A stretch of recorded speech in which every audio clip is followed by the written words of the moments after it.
With regard to economic liberalization and democracy, there's a kind of conventional view. It was given an official form about a year ago by the National Security Advisor, Anthony Lake, when he announced what's called the Clinton Doctrine. The Clinton Doctrine states that we are now going from containment to enlargement. During the Cold War era, we contained a threat to market democracies, but now we will proceed to expand their reach. That's the prospects for liberalization democracy, very bright for both of them. That was, of course, greeted with considerable awe and acclaim. It's standard, it's unchallenged, here at least, so much so that it would be superfluous to waste much time with quotations. In my view, it's false in every respect. I think in the real world, democracy and markets are under quite sustained attack, including the industrial democracies, with the most powerful of them, in fact, leading the attack. As for changes in world order, there are some, I don't think of the ones that Lake is talking about, and some of them are quite important. But much more important than the changes, in my opinion, are the continuities, which are pretty dramatic, and I think they go back for centuries in many respects. And I think they're not only more striking, but also worth a lot more attention because they carry lessons with them. The continuities arise from institutions. The institutional structures are quite stable, and therefore the tendencies are likely to persist. So I think we should not ignore them. Well, I want to look at a few of these questions. I'll focus a bit mainly on South Asia, but I think it's the same everywhere we look. There is a view of world order which is quite contrary to the one that Anthony Lake described, that this great future for democracy and liberalization. Actually, it was put rather nicely by, of all people, Winston Churchill at the end of the Second World War, when he described, I think, the way the world works with admirable precision. He was describing the world that was then being planned, or at least that he hoped was being planned. Actually, it was being planned a little bit differently than he expected, but he was hoping to be a partner in the planning, not recognizing where England stood with relation to power at that time. He said that the government of the world must be entrusted to the satisfied nations. If the world government were in the hands of hungry nations, there would always be danger, but none of us have any reason to seek for anything more. The peace will be kept by people who live in their own way and are not ambitious. Our power placed us above the rest. We are like rich men dwelling at peace within their habitations, and therefore we have a right to rule. That's the way the world ought to be, and will be, he said. And that's reasonably accurate, except for his misconception of Britain's role. Southeast Asia was much on Winston Churchill's mind at the time. He was, of course, desperately seeking then to hang on to the empire, including the crown jewel. He recognized, of course, that this would be a lot harder than it was the last time he had to face this problem during the First World War, when Churchill was colonial secretary and Secretary of State in the War Department. And then, too, there was a problem about how to hang on to the empire. Britain had been seriously weakened by the First World War, but it was still in a position, and it recognized they would have to go through early stages of what's now called decolonization. And that meant both a diplomatic and a military aspect. The diplomatic aspect was outlined during the war by Lord Curzon and the Parliamentary Commission. They recognized that England was no longer in a position to control the colony, to really rule the colonies directly as in the past. It would therefore have to set up what they called local facades that would technically govern decolonization, but that Britain would continue to rule behind what they called constitutional fictions of various sort. Still, the local facades would do the direct management and would give an appearance of independence, which they hoped would facilitate British rule. Of course, there had to be a mailed fist in the background, and that was discussed too. And again, Britain was no longer in a position to rule the whole colonial world by direct military occupation. It was just too weak after the First World War. But new technology was coming along, which they hoped would help, primarily air power. This was the time when air power was just coming into operation, and it was recognized right off that that would be a way to control civilian populations. Actually, it was pioneered by Woodrow Wilson in his invasion of Haiti, where the Marines, for the first time, I think, ever carried out coordinated military actions against civilian populations using air power. And the British got the idea. They decided that air power should be used to control the populations, and maintained that view. About 10 years later, in the early 30s, during the disarmament, there were a couple of disarmament conferences, England fought very hard to prevent restrictions against the use of aircraft against civilians. The reason was explained by another British statesman, Lloyd George, after Britain, when he was congratulating Britain on its success in blocking any such conditions. He put it pretty pithily. He said, "We have to reserve the right to bomb niggers." Niggers is the word for everyone outside of, the white rich people, and in internal documents. So we have to reserve the right to bomb niggers, and therefore it was necessary to make sure that there be no constraints against the use of aircraft against civilians. Churchill had his own ideas about this. They actually came up when he was Secretary of State in the War Office around 1920. Britain was having problems holding the empire, and the Royal Air Force in Cairo sent a request to the government for authorization, as they put it, to use poison gas against recalcitrant Arabs as experiment. The recalcitrant Arabs in that case were mostly Kurds and Afghans. The India office was a bit uneasy about it. They were having a hard enough time controlling the population anyway, and they thought that poison gas would, even if it was used somewhere else, would arouse all sorts of opposition. Remember, of course, that this is after the First World War. Poison gas was considered, the ultimate atrocity. Churchill, however, was quite outraged by what he called the squeamishness of those who are unwilling to use poison gas against uncivilized tribesmen, and he urged that it be done. It would create a lively terror, he said, and would permit the control of the niggers.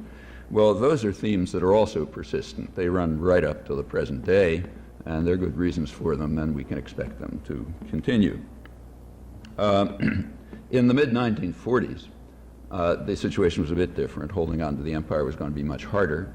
Because the United States, first of all, Britain didn't have the power, and also the United States really wasn't interested. It wanted, the U.S. was then running the world, and it wanted what's called a liberal international economy, meaning one that it could run, since it had just overwhelming power. And those who know that they are overwhelmingly powerful generally tend to be in favor of a certain kind of liberalization, figuring that they can win in the competition, a certain kind. I'll come back to that.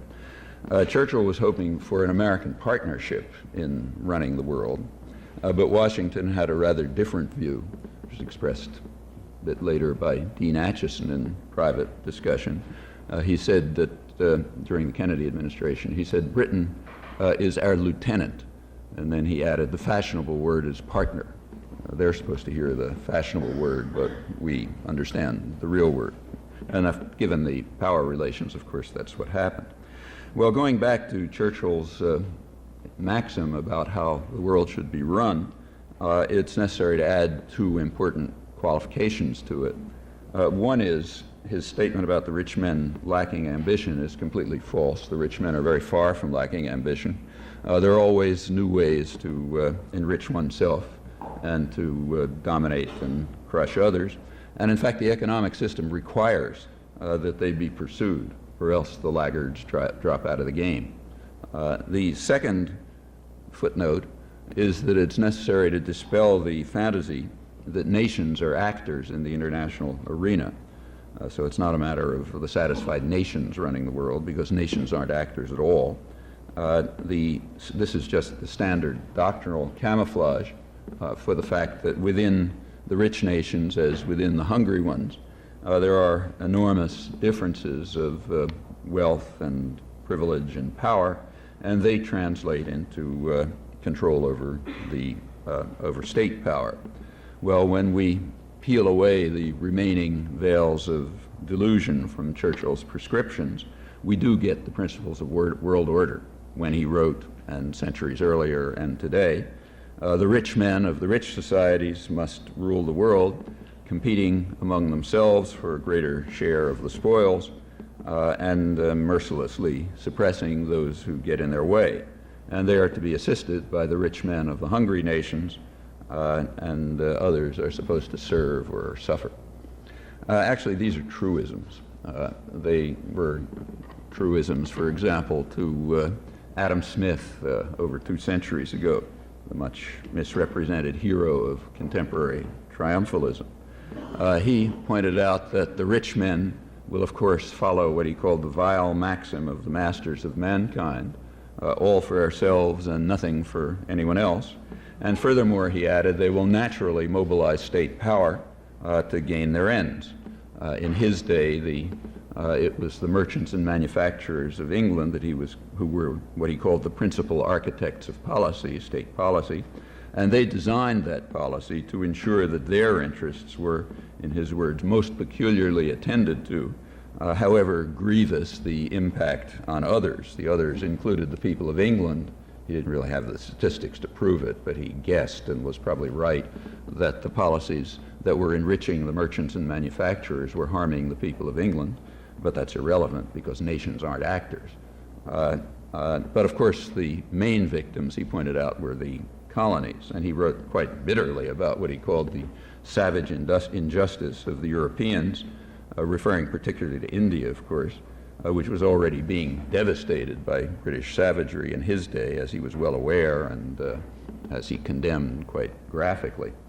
Well, today the principals of architects of policy aren't the merchants and manufacturers of England.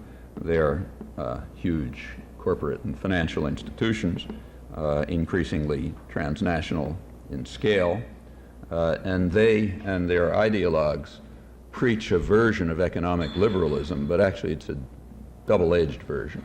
It's markets for the poor, but state intervention and the powerful welfare states to protect the rich from any market discipline. Actually, that is another theme of world order that goes back to the 18th century, essentially without change. It'd be very hard to find anyone, except way out on the margins, maybe somebody like Richard Cobden, who was literally in favor of free markets. Almost everyone is in favor of a particular version of free markets for the poor, because then they can be more effectively robbed and controlled, but certainly not for us. We want state power, just as to protect us from market discipline, exactly as in the days of Adam Smith. Actually, we've just seen a comical example of that in the last couple of days. The last election, the big victor is supposed to be Newt Gingrich, the country's leading conservative and the greatest proponent of getting government off our backs and downsizing government and so on and so forth. When the New York Times did a front page story a couple of months ago on this rising tide of conservatism throughout the country, they quite reasonably picked his district, Cobb County, Georgia, under the headline, Conservatism Flowering in the Malls. This is a very wealthy suburb of Atlanta, very carefully insulated from any urban infection, where people pursue what the Times called their entrepreneurial enthusiasms and their love for the free market and so on. There's a small footnote to that one, too. Cobb County gets more federal subsidies than any county in the country, with 2 interesting exceptions, namely the 2 that are right in the state system itself. So they don't get as much as Alexandria, Virginia, like where the Pentagon is and so on, and not quite as much as the Florida home of the Kennedy Space Center. That was another scam developed by Kennedy to try to rip off the public and make them support folks like us around here through the medium of fooling them into thinking it was important to see some clown walk on the moon for a while. So if you move out of the state sector completely, then Cobb County actually gets more federal subsidies than any part of the country. Well, that's the kind of conservatism that Newt Gingrich is actually advocating, and it's kind of intriguing that while he was smashing the Democrats with his talk about conservatism, none of them brought this up. You know, there was no one in the press or in the Democratic opposition or whatever who said, wait a minute, you're the leading advocate of the welfare state in the country, which is true. And the reason they didn't is because they don't want to expose this little fact, since they agree with it themselves. There's a common class interest that undercuts trivialities like political differences, and you don't want to expose that. The class interest is that the state is a welfare state for the rich, and it better be one, and more of one. And the rich are not going to subject themselves to market discipline. That's for poor people. For poor mothers, yeah, market discipline, but not for rich executives, please. They want protection of the kind that Newt Gingrich gets. Actually, if you look at his famous contract with America, I don't know how many of you have actually bothered looking at that. Everybody talks about it, but no one looks at it. It's kind of intriguing, actually. If you look at it closely, you can sort of get an idea why a local cartoonist, Wasserman, asked whether it was a contract with America or a contract on America.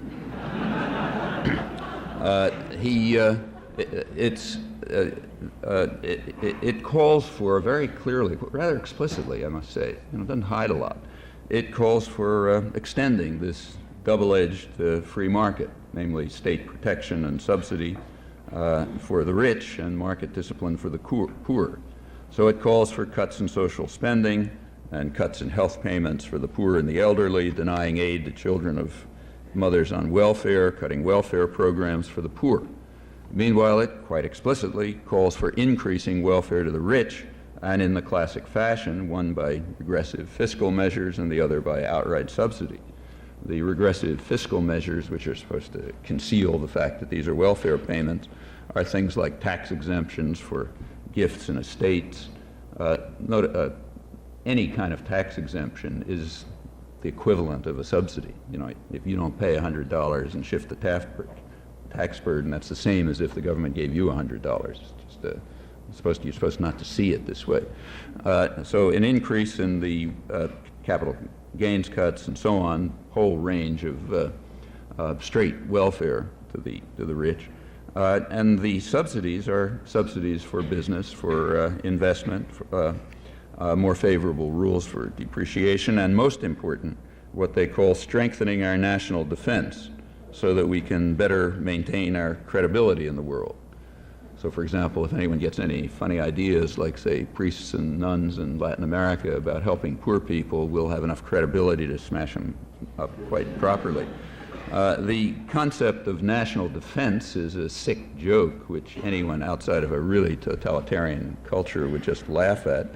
The United States obviously faces no threats, and you can make a strong argument that it hasn't faced any threats since the War of 1812, but certainly faces none now. It already spends more on what's called defense than the rest of the world combined.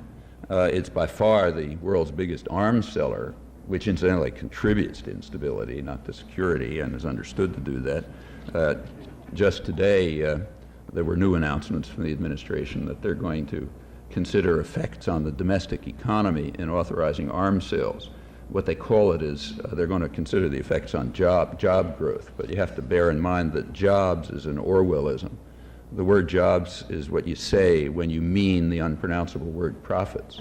Profits is a dirty word. You're not allowed to say that. So therefore you call for jobs, meaning profits, even if you're sending jobs somewhere else. So they're going to consider jobs in the newspeak sense when they authorize arms sales, which are already going through the roof, particularly to the Middle East, where they started shooting up immediately after George Bush called on all countries of the world to stop sending arms to the Middle East, all but one. But so while national defense may be a joke, military expenditures are not, apart from ensuring a certain form of stability in the interests of the world rulers. The Pentagon has to continue to provide lavishly for Newt Gingrich and his rich constituents, and in fact for people like us at MIT too, although we're sort of small potatoes by comparison with the ones who really ride the gravy train, the new Gingriches. The contract is remarkably brazen about all of this. So the proposals for business incentives and capital gains cuts and other such welfare for the rich appears under the heading, the Job Creation and Wage Enhancement Act. Well, it actually does include a provision for measures to create jobs and raise worker wages. However, there's a word added. It says unfunded after that.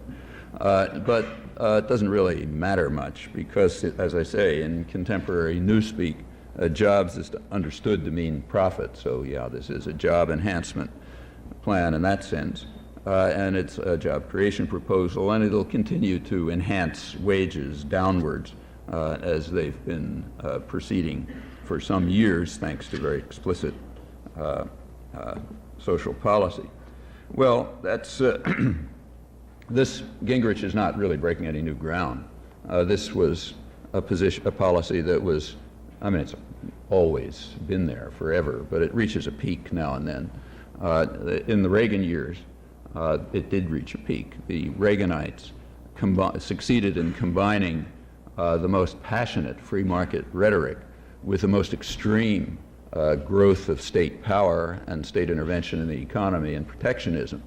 And in fact, they were perfectly well aware of it. I mean, the state expenditures relative to GNP by 1983 were about, I think, a third higher than they'd been a decade earlier. And they boasted to businessmen about what they were doing for them. So, for example, James Baker, when he was Secretary of Treasury, announced to a businessman's convention with great pride that the Reagan administration had introduced more import restrictions than any of its predecessors, which was true, but overly modest. In fact, it was more than all of its predecessors combined. They had doubled the percentage of imports subject to one or another form of restriction. The restrictions are often called voluntary, but when the biggest mafia on the block tells you voluntarily to do something, you do it, you know. And voluntarily, they were allowed to get voluntary export restrictions from nice forthcoming people like Japan to allow the American steel industry and automobile industry to reconstruct behind high protectionist walls as they developed in the first place. If market principles had been allowed to function, there wouldn't be any American steel industry, or there wouldn't have been in the first place, in fact. But there certainly wouldn't be any now, or automobile industry, or computer chip industry, or for that matter, probably computer industry altogether. One of the Reaganite plans was huge expenditures from DARPA, the Defense Research Agency, to create massively parallel computing, and also to move it from laboratories into businesses. So that was, they didn't just, pay guys around MIT to work the ideas out and then hand it over to private industry, which is the usual technique, but rather actually set up the small industries themselves, and on an unprecedented scale. There were also huge welfare payments by fiscal measures of the usual kind. That's one reason why inequality soared during the Reagan years, back to where it was in the 1930s. In England, they've done even better. It's back to where it was in Victorian times. There are, and this shows. So, for example, there are two areas of the world where hunger has actually increased in the 1980s. One is sub-Saharan Africa, and the other is the United States. And that's pretty remarkable when you think that this is by far the richest and most privileged country in the world. Actually, England may have done even a little better. There was a study recently by an old Victorian charity with all sorts of lords and ladies, and the Queen as the patron and that sort of thing, which studied the nutritional level of British children on benefits, welfare, about a quarter of children, and discovered that their nutritional levels were below those of workhouses in the Victorian period. So that's another aspect. They went even beyond the United States in liberalization combined with protection. Well, all of this is much more general. It's not just the United States. It's worldwide. The UN Development Program put out in its 1992 report, discussed extensively the growing protectionism of the rich countries in the past generation or so, which they claim has been a major factor in doubling the gap between the poorest 20% and the richest 20% over this generation. They estimate that various protectionist and financial measures taken by the rich countries have deprived the South of $500 billion a year, which is about 12 times total aid. Most of the aid, incidentally, is export promotion under one or another guise. The distinguished Irish diplomat Erskine Childers, writing about this recently, he described that as virtually criminal, which is quite correct. We need only think of what the World Health Organization calls the silent genocide, under which 11 million children die every year because the rich countries simply deny them pennies of aid. They're too busy enriching people like Newt Gingrich. The United States happens to be the most miserly of all. It has the worst aid program there is in the developed world, and even that's a fraud because most of the aid, a large part of the aid, maybe over a third, goes to a rich country, one of the richer countries in the world, namely Washington's Israeli client. If you eliminate that so-called aid, the aid budget virtually doesn't exist. It's kind of a major tribute to the U.S. propaganda system.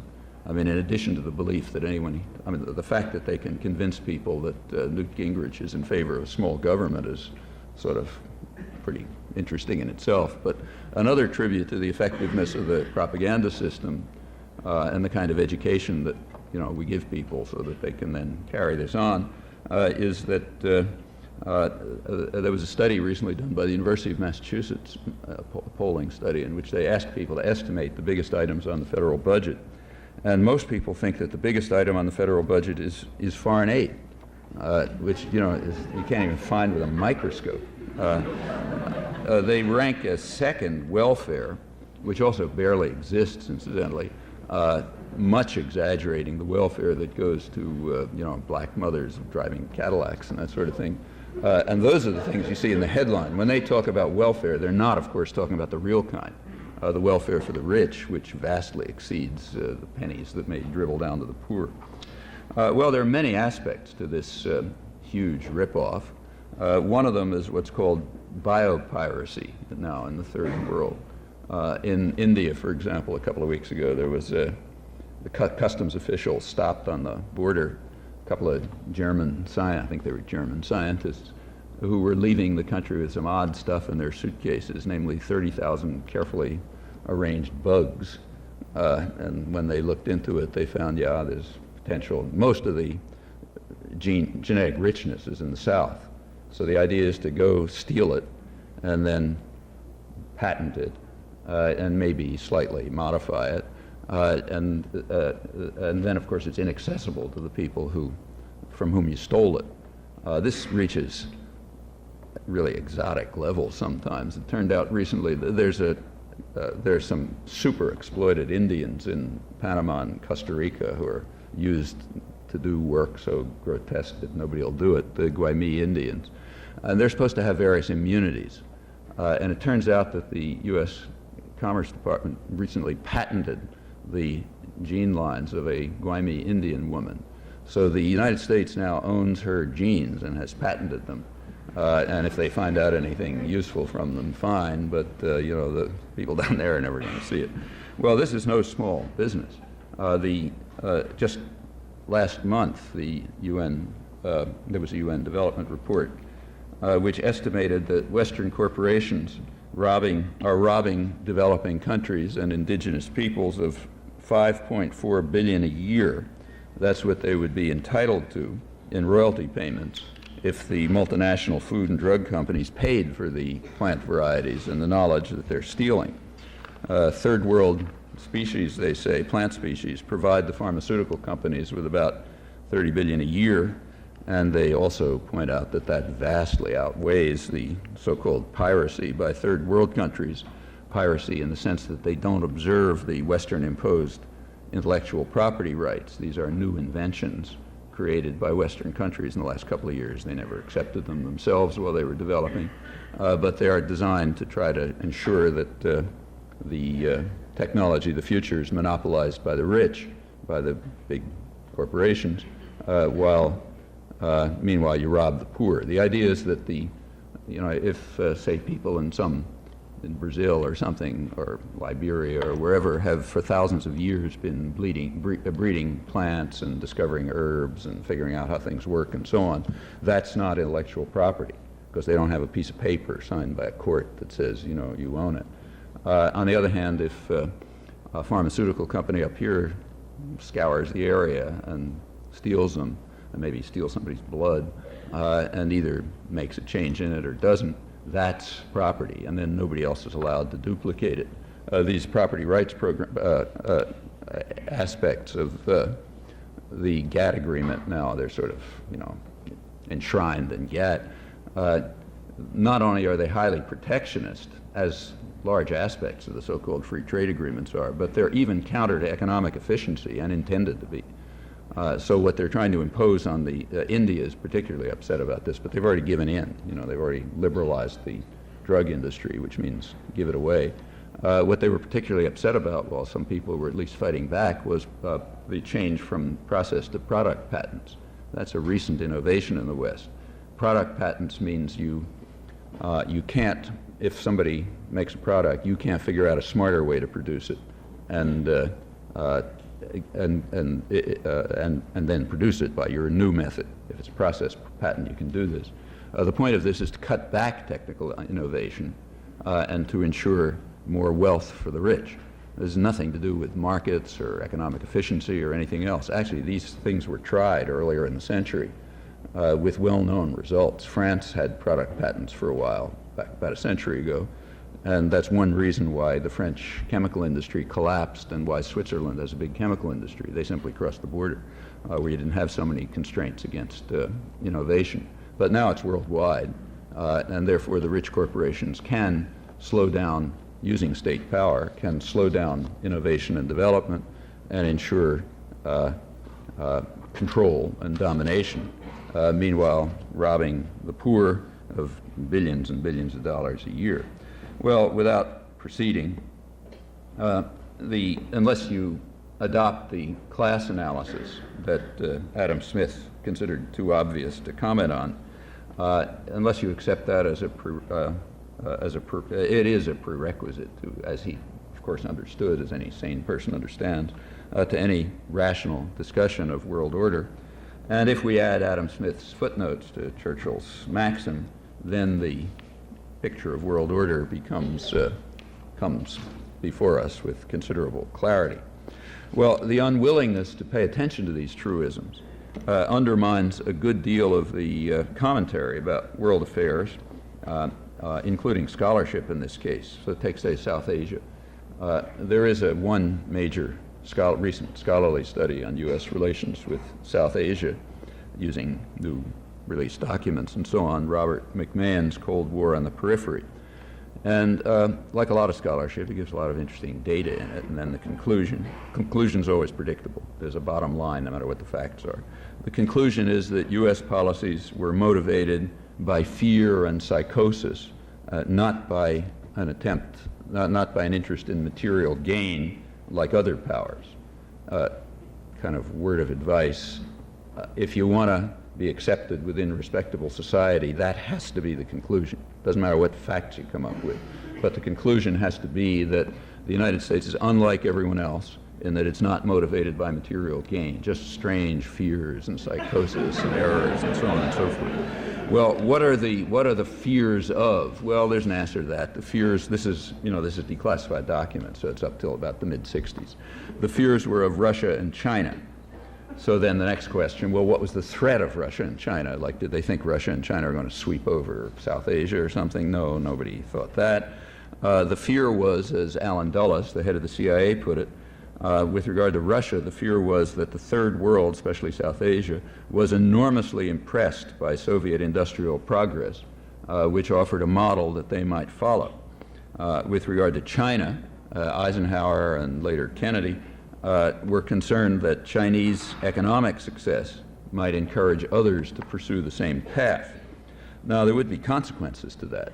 The consequences would be that the region would not fulfill what the State Department in 1948, George Kennan's State Policy Planning Board, described as they would not fulfill its main function, as they put it, as a source of resources and raw materials, cheap labor, market opportunities, investment opportunities, and so on terms favorable to foreign investors. That wouldn't happen if people followed what was called economic nationalism, independent development on, let's say, the Chinese or the Russian or some other model. Models which, incidentally, the World Bank, as late as 1990, described as quite successful. They described both China and Russia as surprisingly successful examples of development, which they were able to carry them off because they weren't too big to get crushed. And in fact, if you look at the figures, if you compare, say, Russia with countries at similar levels of development in 1915, say Brazil, you can see exactly what they mean. But again, these are things we're not allowed to talk about. Well, that's a fear. Now we're getting the source of the fear. The fear is that China and Russia might provide models that would lead other countries to develop in ways which would undercut their main function that they're supposed to fulfill in service to the rich men of the rich countries. And those fears are quite realistic. They're not psychotic at all. Notice that they are not fears of the nation. In that sense, McMahon is quite right. It's not that the nation had those fears. Rather, they're fears of the principal architects of policy, in Adam Smith's terms. And it's perfectly true that the nation doesn't seek material gain, but the nation also doesn't formulate and execute policies.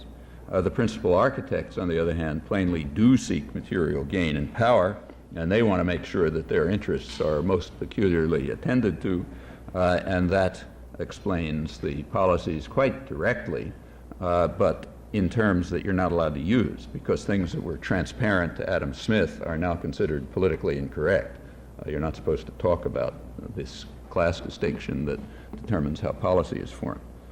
The planning record, in fact, is quite explicit about the vile maxim and how it has to be pursued. So take, say, Latin America, where the United States, of course, has been overwhelmingly dominant. In around 1945, when the U.S. was organizing the world, the South Asia didn't pay much attention to, I should say. That was peripheral. In that sense, McMahon is quite correct. Latin America, on the other hand, was quite central. In fact, the U.S. had finally achieved its goal of kicking its main enemies, France and Britain, out of Latin America. There was nothing about Russians or Chinese or anything like that, and they were going to take it over. But there was a problem. The problem was indigenous. As the State Department put it, the countries of Latin America were dominated by what they called the philosophy of the new nationalism. The philosophy of the new nationalism holds that the prime I'm quoting it, the prime beneficiaries of a country's resources should be the people of that country. And the new nationalism sought to achieve independent development that would benefit the whole population. Well, the U.S. position was that the new nationalism has to be destroyed in all its forms. That's what they said. And there was, in fact, a conference in Mexico in February 1945 where this came to a head. And, of course, the U.S. won, given the power relations, and there was no more new nationalism. Latin America would be able to develop only in a manner complementary to the U.S. economy, not competitive with it, and without any nonsense about the prime beneficiaries of a country's resources being the people of that country. They're to be foreign investors. They're the prime beneficiaries. And also no nonsense about equality. People look at Latin America today and are kind of surprised, like the World Bank has published analyses in which it points out that the level of inequality in Latin America is the highest in the world, and as even the World Bank concedes, relative equality is a major factor in economic growth. And they point out correctly that that's one of the reasons why Latin America is a basket case, but it didn't get there just by laws of nature. There were a lot of reasons, but one of them was very conscious social policy, special kind of markets for the poor and state protection for the rich. If you look at the later record, the theme that runs through, repeated over and over, is that the greatest threat to U.S. interests is in internal secret planning documents. This happens to be NSC reports at this point. The greatest threat is nationalistic regimes which are responsive to pressures from the masses of the population for improvement in low living standards and diversification of production, meaning for domestic needs instead of the prime beneficiaries abroad.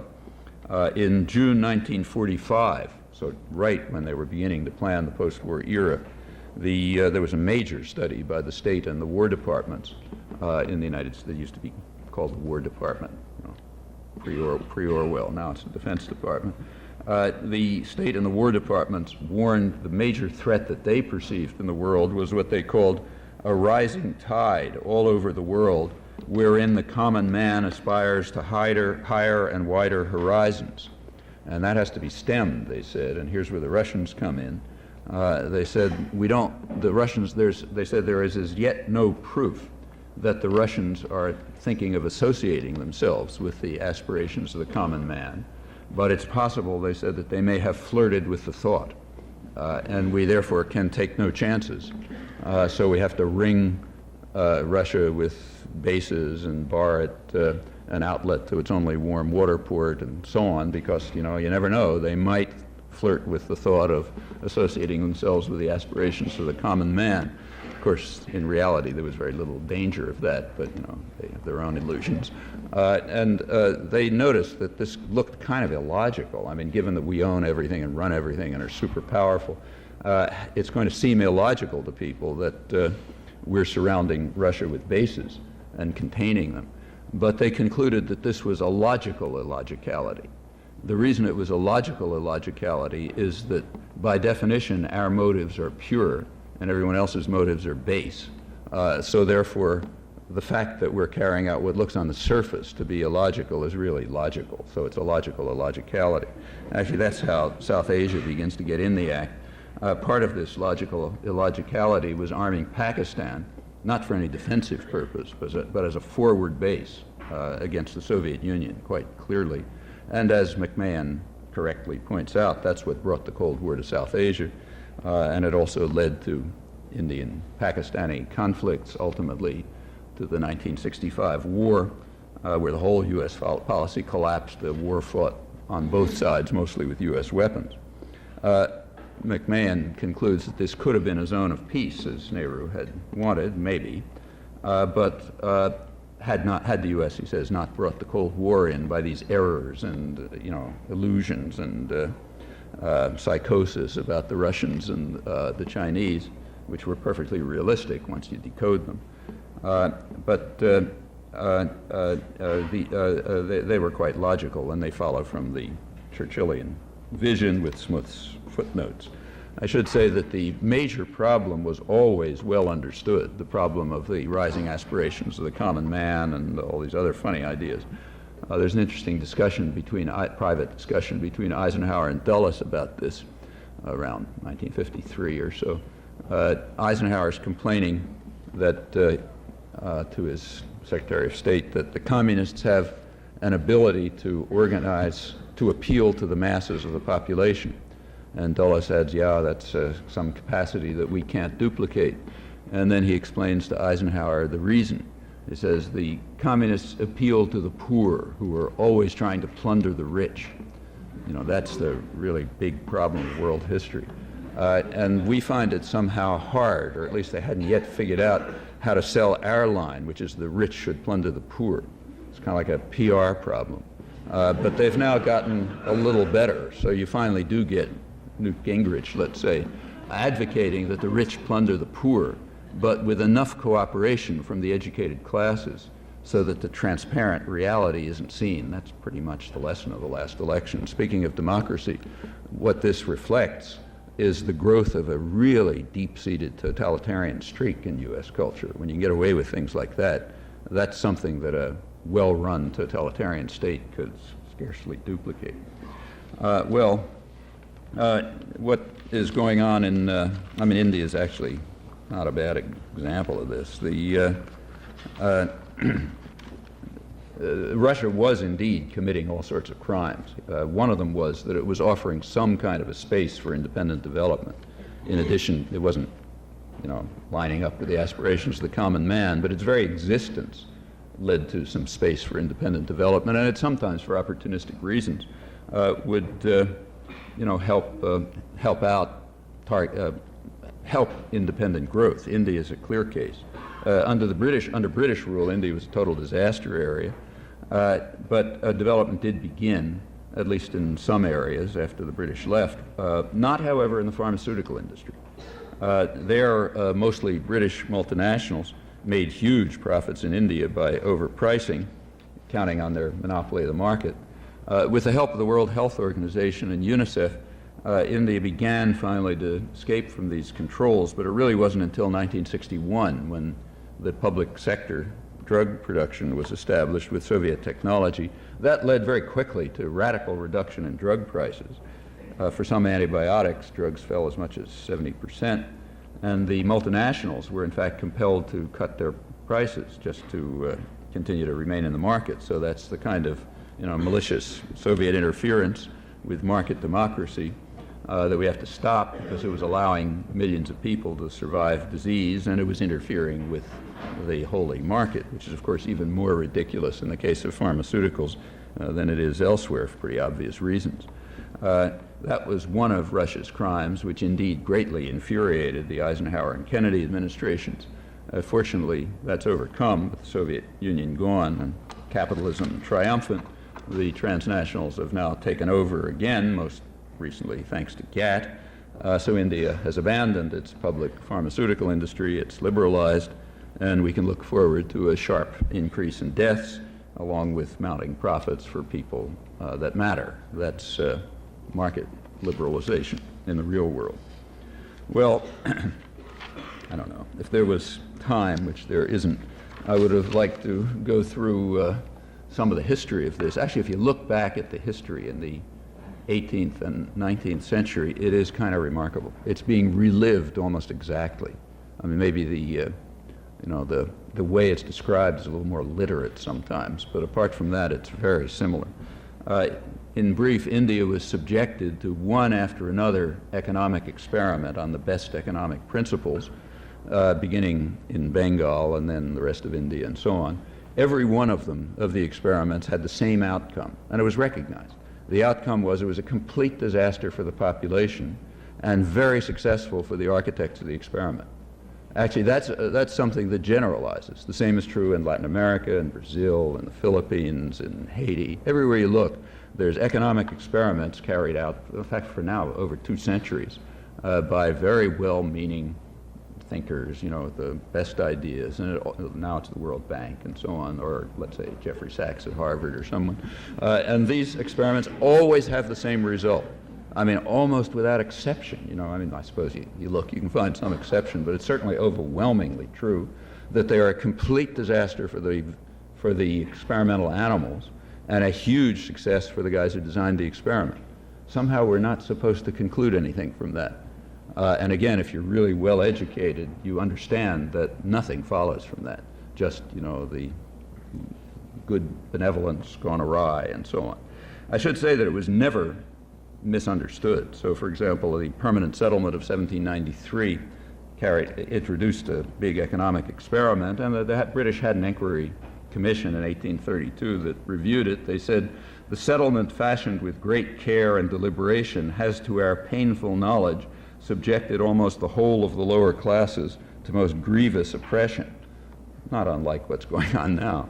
But they concluded, therefore, that it must be continued because of the principles of political economy, the holy principles.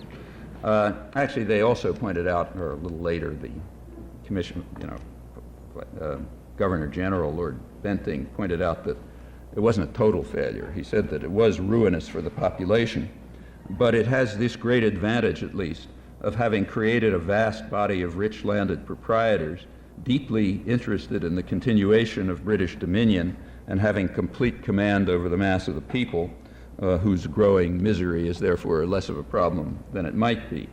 In fact, Bengal was what is now called an economic miracle. That's what it means. It means a total disaster for the population, but sometimes pretty decent macroeconomic statistics and a lot of profit for the rich and, of course, for foreign corporations. There's plenty of such economic miracles these days, and they mean about what they meant in the mid-19th century.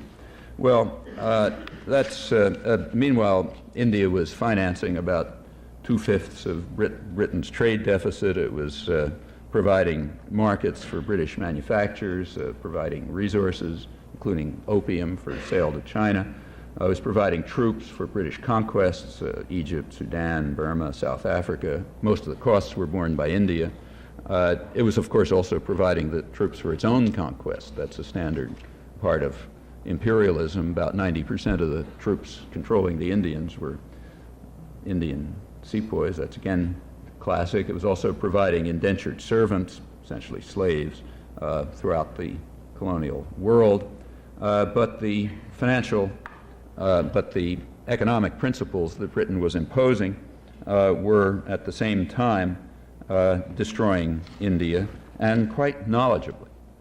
India and England were roughly at the same level of industrialization. In fact, India had some comparative advantage in textiles around the early 18th century. Britain imposed harsh tariffs, just as it did on Ireland, to stop Irish woolens, and it succeeded in deindustrializing its colonies. In the case of Ireland, even depopulating it as well as deindustrializing it. In India, deindustrializing it. And they knew exactly what they were doing. You look back at the liberal historians, they describe it. So Harold Wilson, who was one of the friend of James Mills, leading liberal of the early 20th century, as a free trader, which he was, he deplored the measures that Britain was undertaking to destroy Indian industry, but he concluded that they were necessary for the following reason. Had they not been carried out, the mills of Paisley and Manchester would have been stopped in their outset and could scarcely again have been set in motion, even by the power of steam. They were created by the sacrifice of Indian manufacturers. And that's quite true. The same happened in Egypt at about the same time. The only reason it didn't happen here is that the colonies were too powerful. In fact, super powerful. In the 18th century, the colonies here were so rich that life expectancy was higher than it was for the British upper classes until into the 20th century. And therefore, the United States was able to impose very high tariffs to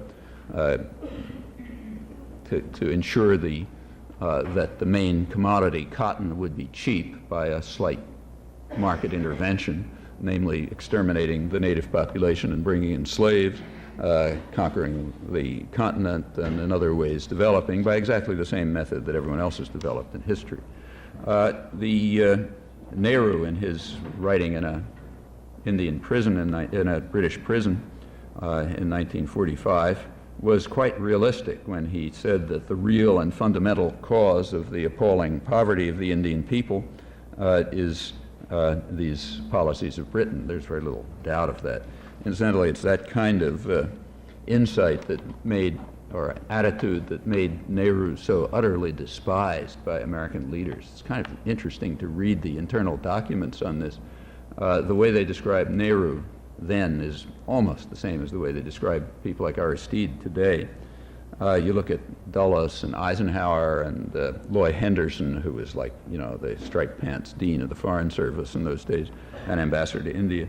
They described Nehru as internal documents: arrogant, self-righteous, vain, immature. He should become an adult.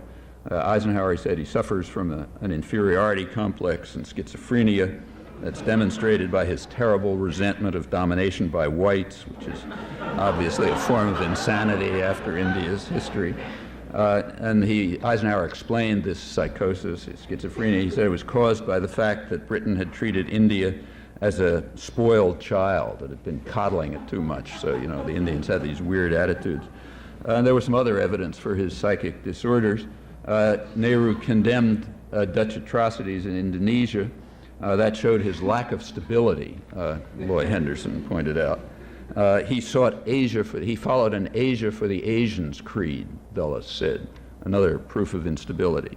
I mean, obviously, the United States would never advocate anything like the Monroe Doctrine, let's say. The point is that Nehru didn't comprehend that it's supposed to be Asia for Western investors, like the Monroe Doctrine in the real world. Another thing that really irritated the hell out of them was that Nehru failed to recognize the necessary purity of American intentions, and he refused to line up 100% behind the holy war that the fanatic and hysterical U.S. leadership saw themselves as fighting. Incidentally, those words are quite accurate. Scholarship really has to work overtime to suppress the content of the documents written by people like Nitze and Atchison and so on, because they really sound exactly like raving maniacs. That's why nobody ever quotes them, that they realize that these are the major documents. Well, you know, this is the kind of guy who you can't really deal with, kind of like Aristide today, or in fact anyone who doesn't understand that the job of the niggers is to shine Whitey's shoes and do it with proper gratitude. That's world order.